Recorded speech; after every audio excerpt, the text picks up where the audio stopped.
అందరికీ నమస్కారం. ఈరోజు కథ పరిష్కారం. రచన ముచ్చి ధనలక్ష్మి గారు. ఇంకా స్టోరీలోకి వెళ్ళిపోదామా?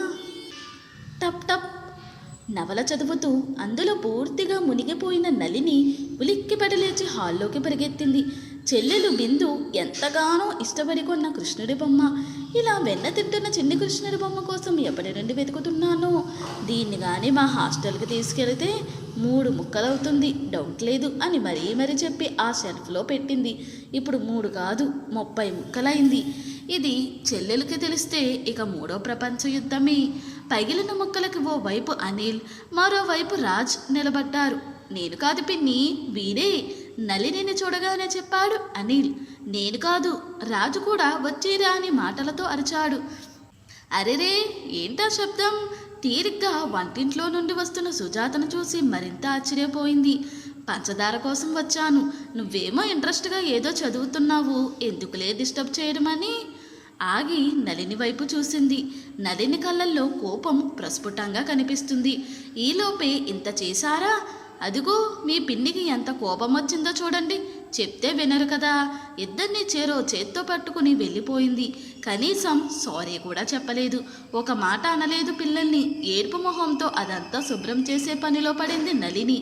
ఇంత క్లోజ్గా ఇంట్లో తిరిగే సుజాత నలినికి సొంత అక్క కాదు సరికదా, కనీసం కజిన్ కూడా కాదు, కేవలం నైబర్. అది కూడా సంవత్సరాలు కాదు. వాళ్ళు పక్క ఇంట్లో దిగి 2 నెలలయ్యింది. నలినికేమో మొహమాటం ఎక్కువ, వాళ్ళకేమో కలుపుగోలుతనం ఎక్కువ. అంతే. 2 నెలల్లో నలిని ఇంట్లోకే కాదు కిచెన్లోకి వచ్చేంత చనువు వచ్చేసింది సుజాతకి. అసలంత ఛాన్స్ ఎలా ఇచ్చిందో, ఎప్పుడు ఇచ్చిందో అర్థం అవడం లేదు నలినికి. నలిని, కాఫీతో మళ్ళీ వచ్చింది సుజాత. ఇదిగో ఈ కాఫీ తాగు అని ఇచ్చింది నలినికి. దాదాపు 1/2 కేజీ చక్కెర తీసుకెళ్ళి అరచేతిలో సగం కూడా లేని కప్పులో కాస్త కాఫీ పడేసింది జాలి తలచి.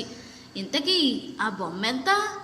ఏం జరగనట్టు మామూలుగా అడిగింది. ఆ మొహంలో కనీసం సానుభూతి కూడా లేదు. లోపల నుండి పొంగుతూ బయటకొస్తున్న కోపాన్ని బలవంతంగా అణుచుకుంటూ 3000 అంది. ఏంటి? నోరంతా తెరిచింది. ఆ చిన్న బొమ్మ 3000? అసలు నువ్వు బేరమాడావా? రేట్లు ఎంత పెరిగిపోతున్నాయి చూడు. అదే మా ఊళ్ళో అయితే. తెలివిగా సంభాషణ మరోవైపు మళ్లించిన ఆమె అతి తెలివికి పిచ్చెక్కింది నలినికి. తల దేనికేసి కొట్టుకోవాలో తెలియలేదు. తల్లి వెనకాలే పిల్లులా లోపలికొచ్చారు అనిల్, రాజ్. జస్ట్ ఇప్పుడే తాగాను, ముక్తసరిగా చెప్పింది. మీ పిన్నికి ఇంకా కోపం తగ్గినట్టు లేదురా, పదండి. అదేదో జోకుల నవ్వుకుంటూ వెళుతున్న సుజాత వంక చూస్తూ దబ్బున తలుపు వేసింది కోపమంతా చూపిస్తూ. మళ్ళీ పడుకునేలోపు రాకుంటే చాలు విసుగ్గా ఆ కాఫీ సింక్లో పడేసింది. ఏ ముహూర్తాన్ని వాళ్ళు పక్క ఫ్లాట్లో దిగారో కానీ ఆ రోజు నుండి ప్రశాంతత పోయింది నలినికి. జాబు వల్ల ఇంట్లో వాళ్ళకి దూరమైన మంచి కుటుంబం తోడుందని ఆనందపడింది. వాళ్ళు దిగి పరిచయం చేసుకున్న మొదటి రోజు ఆ ఆనందం కనీసం వారం రోజులు కూడా ఉండలేదు. సుజాత, గిరి ఇద్దరే సరైన జోడి. వచ్చిన 2వ రోజే పంచదార అడగడంతో మొదలైంది. అక్కడ నుండి ప్రతిరోజు ఏదో ఒకటి బియ్యం, పప్పు, గుడ్లు అన్నీ. అదేం పెద్ద ఇబ్బంది అనిపించలేదు నలినికి. కానీ ఆ 2 పిల్లల అల్లరి మాత్రం భరించడం తన వల్ల అవ్వడం లేదు. అలమరలలోనివన్నీ బయటకు తీయడం, విసిరేయడం, అరుపులు, వద్దంటే గట్టిగా కేకలు. పిల్లలంటే తనకి కోపం లేదు.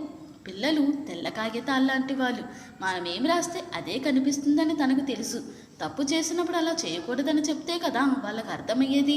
మరోసారి చేస్తున్నప్పుడు తల్లి హెచ్చరికలు గుర్తొచ్చి ఆగేది. కానీ ఇక్కడ అదేమీ లేదు.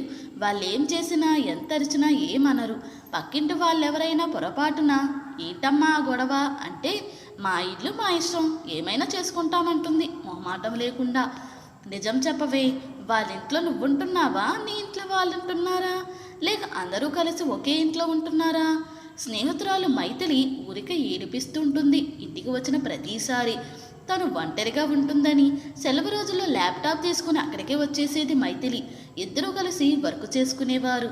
ఇప్పుడు అది రావడం లేదు. హాలిడేస్ అయితే పిల్లల్ని పూర్తిగా నలిని దగ్గరే పంపిస్తుంది సుజాత. మార్కెట్కు వెళుతున్నామనో, షాపింగ్ అనో, తెలిసిన వాళ్ళకి ఒంట్లో బాగాలేదనో, ఫంక్షన్ అనో ఏదో ఒక వంక. ఉదయం 9 అయ్యేసరికి పిల్లలిద్దరిని అప్పచెప్పి సాయంత్రం 7 దాటాక దిగుతారు. దాదాపు 10 గంటల పైనే భరించాలి. ఇద్దరికీ ఒకే వస్తువు కావాలి. అక్కడ నుండి మొదలవుతుంది. షెల్ఫ్లో ఉన్నవన్నీ తీస్తుంటారు. వద్దంటే ఏడుపు. ఆ రూమ్ నుండి ఈ రూమ్కి ఒకటే పరుగులు. గట్టిగా ఏదైనా అంటే అమ్మతో చెప్తామని బెదిరింపులు. కాసేపు బుక్స్ తీస్తే పక్కింటి ఎదురింటి వాళ్ళు కాలింగ్ బెల్ కొట్టి వచ్చేస్తుంటారు. సెలవు రోజు కూడా ప్రశాంతంగా ఉండనివ్వరా అని క్లాస్ పీకి వెళుతుంటారు కొన్నిసార్లు ఎదురింటి వాళ్ళు. వాటన్నిటితో తలవాచిపోయి ఆదివారం వస్తుందంటేనే భయమేస్తుంది నళినికి. 2-3 సార్లు ఇదంతా చూసిన మైథిలి నళిని మొహమాటానికి ఓ దండం పెట్టి రావడం మానేసింది. ఇక ఇదంతా చాలదన్నట్టు ఓ గంట సేపు ట్యూషన్ చెప్తూ నీకు కాస్త టైంపాస్ అంటూ స్కూల్ నుండి రాగానే పుస్తకాలిచ్చి పంపిస్తుంది. జీవితంలో మొదటిసారి తన మొహమాటానికి తనకే అసహ్యం వేసింది. ప్రతిరోజు సుజాత కనిపించగానే చెప్దామనుకుంటుంది పిల్లల్ని పంపించొద్దని. కానీ ఆవిడ వాగ్దాటి వాక్చాతుర్యం ముందు నిలబడలేకపోతుంటుంది. నిజంగా నీలాంటి చెల్లెలు లేకపోవడం దురదృష్టం. రోజుకొకసారైనా అంటుంది. అంతేనా? అపార్ట్మెంట్లో అందరి దగ్గర దూరపు చుట్టరేఖం వరుసకి చెల్లెలవుతుందని ప్రచారం మొదలెట్టింది. అలా చెప్తున్నది నీకోసమే. ఒంటరిగా ఓ అమ్మాయి ఉందంటే ప్రతి ఒక్కరి కళ్ళు నీ మీదే ఉంటాయి. ఇలా కొండంతండగా మేమున్నాం కాబట్టి ఎవరూ నీ దగ్గరకు వచ్చే సాహసం చేయట్లేదు. నిన్ను అలానే చెప్పమన్నారు మీ బావగారు. ఈ మాటతో నళిని నోరు మూతపడింది.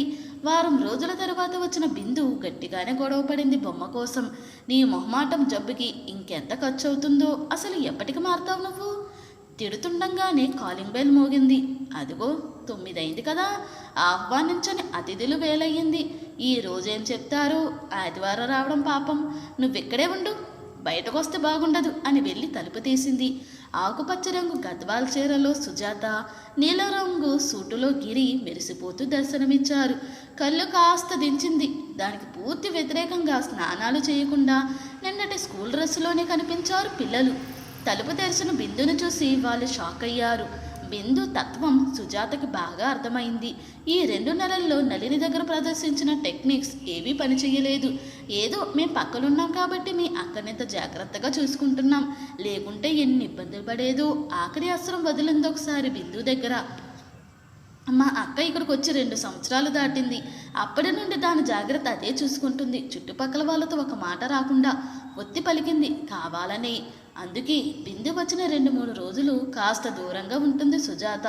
ఎప్పుడొచ్చావమ్మా, బాగున్నావా అని తీయగా పలకరించింది.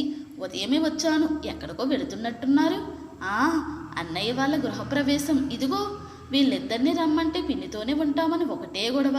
మురిపెంగా పిల్లల్ని చూస్తూ చెప్పింది. అవసరం తనది, అయినా రిక్వెస్ట్గా అడగడం లేదు సరికదా. మీకోసం త్యాగం చేస్తున్నామన్నట్టు చెప్తున్న ఆవిడ తెలివికి బొగ్గుమంది బిందు మనసు. అరెరే, మరెలా? మేం కూడా ఈరోజు బయటికి వెళుతున్నాం అంది కూలుగా. ఇద్దరి మొహాల్లో నవ్వు ఎగిరిపోయింది. పోనీ మధ్యాహ్నం వరకు చూసుకోండి. లేదండి, 10 నిమిషాల్లో కిందకెళ్ళాలి. క్యాబ్ కూడా బుక్ చేశాం. మారు మాట్లాడకుండా వెళ్ళిపోయారు పిల్లల్ని లాక్కుని. సాయంత్రం ఫంక్షన్ నుండి రాగానే వాచ్మ్యాన్ని ఎంక్వైరీ చేసింది సుజాత.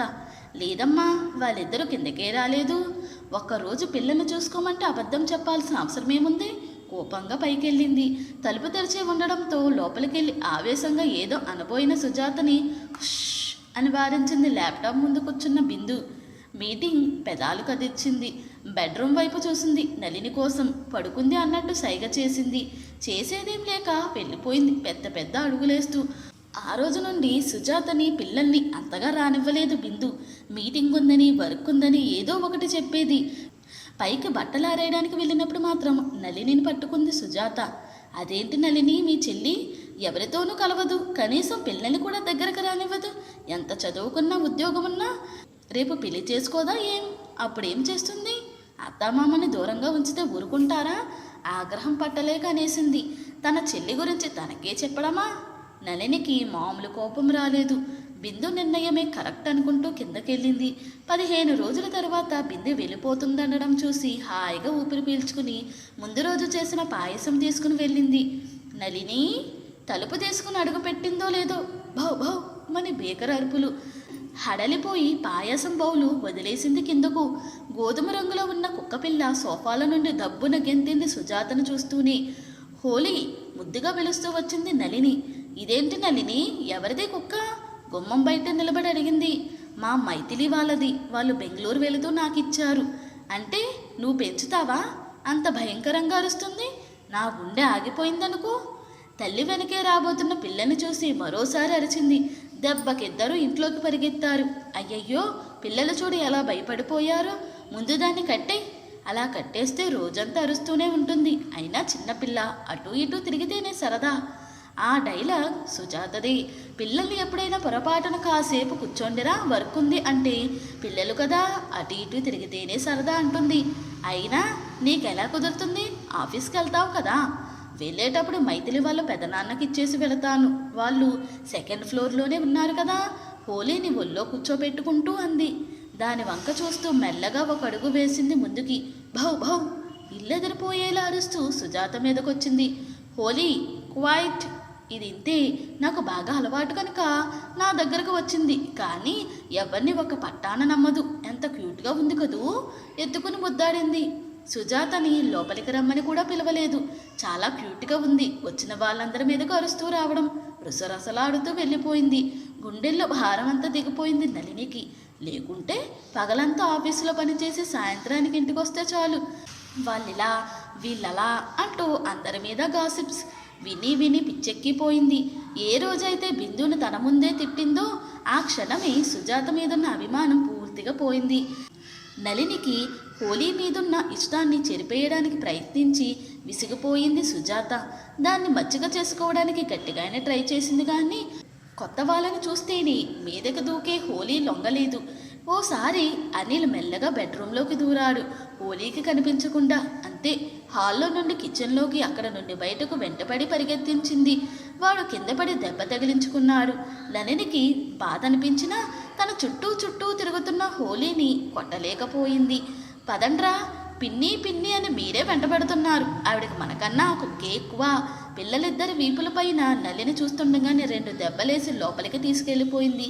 2 నెలల స్నేహం 2 నిమిషాల్లో చెరిగిపోయింది. పోన్లే, ఇక నుండి పంచదార, పప్పు, ఎగ్స్ ఏవి ఎక్కువ తేవనక్కర్లేదు. ఎవరి మీద గాసిప్స్ విని మైండ్ అంతా పాడు చేసుకోనక్కర్లేదు. నవ్వుకుంటూ వెళుతున్న నలిని వెనుక బంతిలా ఎగురుకుంటూ ముచ్చటగా పరుగులు తీస్తుంది హోలీ. ఇంతటితో ఈ స్టోరీ ముగిసింది. ఈ స్టోరీ కనుక మీకు నచ్చినట్లయితే మరియు నా ఎక్స్ప్లెనేషన్ కనుక మీకు నచ్చినట్లయితే ప్లీజ్ లైక్, షేర్, సబ్స్క్రైబ్.